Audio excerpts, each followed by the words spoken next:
Bonjour et bienvenue sur l'Insoumission, la plateforme d'actualité multimédia de la France Insoumise.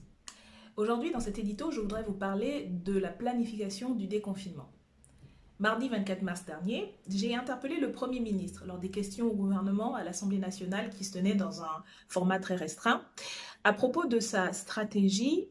et notamment de l'articulation entre des tests restreints et un confinement généralisé, alors que dans plusieurs pays, c'est l'inverse qui a été fait, c'est-à-dire des tests massifs et des confinements plus ciblés avec un bien meilleur succès.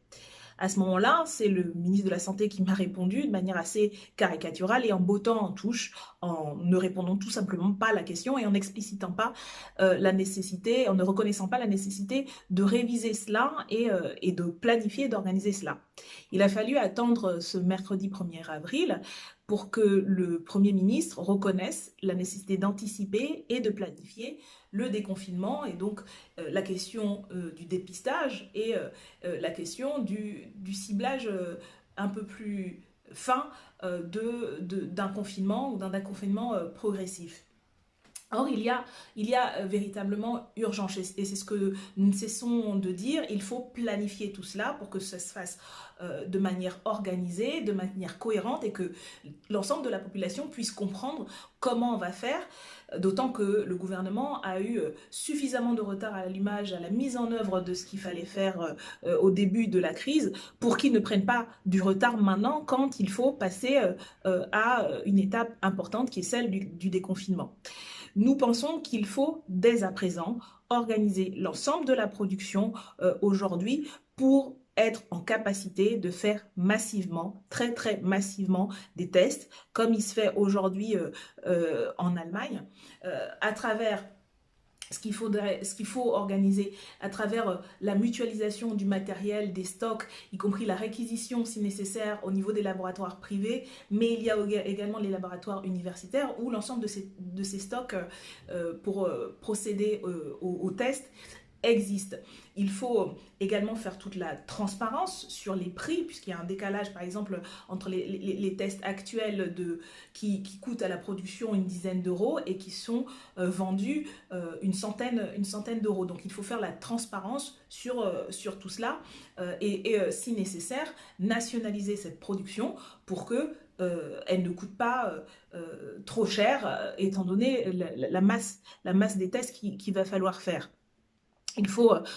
également encadrer les prix notamment des médicaments. Et puis, il faut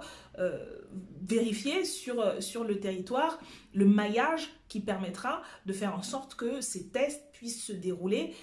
sur voilà, un maillage suffisamment fin pour que toute la population puisse y avoir accès, avec en priorité bien sûr les personnels soignants, mais aussi tous les personnels et les employés, les salariés de tous les secteurs essentiels qui doivent travailler et ne sont pas confinés actuellement et doivent être assurés de leur état de santé pour pouvoir continuer à travailler ou alors pour être confinés de manière ciblée. Pour préparer ce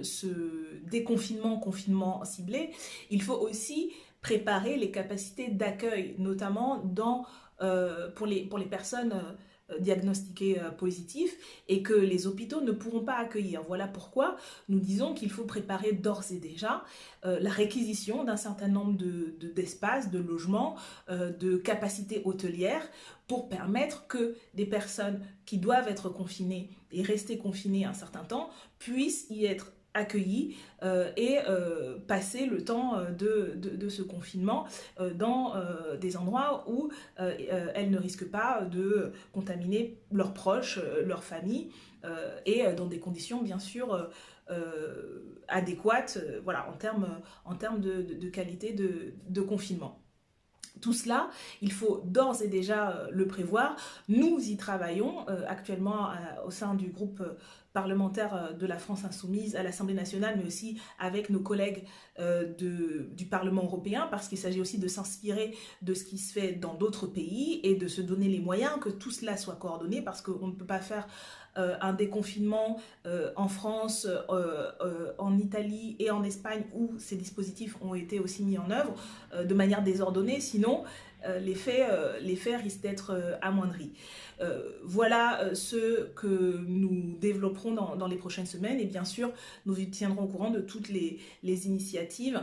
que nous mettrons en œuvre pour que cette planification sanitaire, sociale, économique, écologique aussi du déconfinement, parce qu'il ne s'agit pas que les activités économiques et industrielles reprenant soient